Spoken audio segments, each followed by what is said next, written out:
ഐക്യരാഷ്ട്രസഭ ലക്ഷ്യം വെക്കുന്ന കാർബൺ പുറന്തള്ളൽ 2030ഓടെ 50% കുറയ്ക്കാനും 2040ഓടെ മലിനീകരണം പൂജ്യമാക്കാനുമുള്ള ഉദ്യമത്തിൻ്റെ ചുവടുപിടിച്ച് സാമൂഹിക ഉത്തരവാദിത്തത്തിൻ്റെ ഭാഗമായി നെസ്റ്റ് ഗ്രൂപ്പിൻ്റെ മുൻനിര കമ്പനിയായ SFO ടെക്നോളജീസിൻ്റെ കാർബൺ റിഡക്ഷൻ ഉദ്യമത്തിന് കൊച്ചിയിൽ തുടക്കം കുറിച്ചു.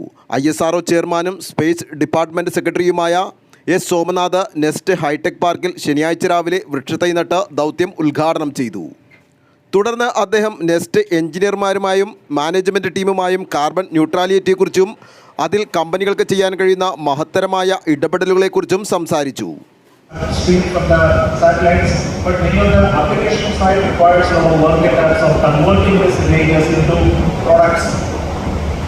We work with various agencies and various startups and companies to convert to satellite and products.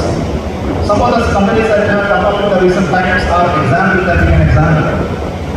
For example, Map by India. I think you know Map by India company, and they are working with the maps equal to the Google Maps for serving in the automotive sector and many other sectors. And they are trying to the satellite data for this room. And there is another company in Bangalore called Satshure.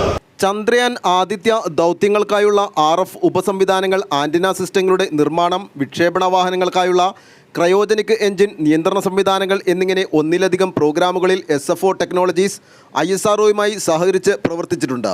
ആദ്യമായി മനുഷ്യനെ ബഹിരാകാശത്തേക്ക് കൊണ്ടുപോകുവാൻ ലക്ഷ്യമിട്ടിട്ടുള്ള ഗഗൻയാൻ പദ്ധതി ഉൾപ്പെടെയുള്ള വിവിധ പദ്ധതികൾക്കായി ISROയുമായി ചർച്ചകൾ നടന്നുവരികയാണെന്ന് Nest group chairman N. Jahangir പറഞ്ഞു. SFO ടെക്നോളജീസും നെസ്റ്റ് ഗ്രൂപ്പും പരിസ്ഥിതി സംരക്ഷണത്തിനും കാർബൺ പുറന്തള്ളൽ കുറയ്ക്കുന്നതിനും പ്രതിജ്ഞാബദ്ധരാണ്. കാലാവസ്ഥാ വ്യതിയാനത്തിൻ്റെ ആഘാതം ദൈനംദിന ജീവിതത്തിൽ വളരെ പ്രകടമാണ്. UN, യൂറോപ്യൻ യൂണിയൻ, US ഉൾപ്പെടെയുള്ള രാജ്യങ്ങൾ തുടങ്ങി കാർബൺ പുറന്തള്ളുന്നതിന് നിർബന്ധിത നിയന്ത്രണങ്ങൾ ഏർപ്പെടുത്തുകയും 2030 മലിനീകരണം 50%-ആയും 2040 0%-ആയും കുറയ്ക്കാൻ കമ്പനികളെ നിലവിൽ പ്രോത്സാഹിപ്പിക്കുന്നുണ്ട്.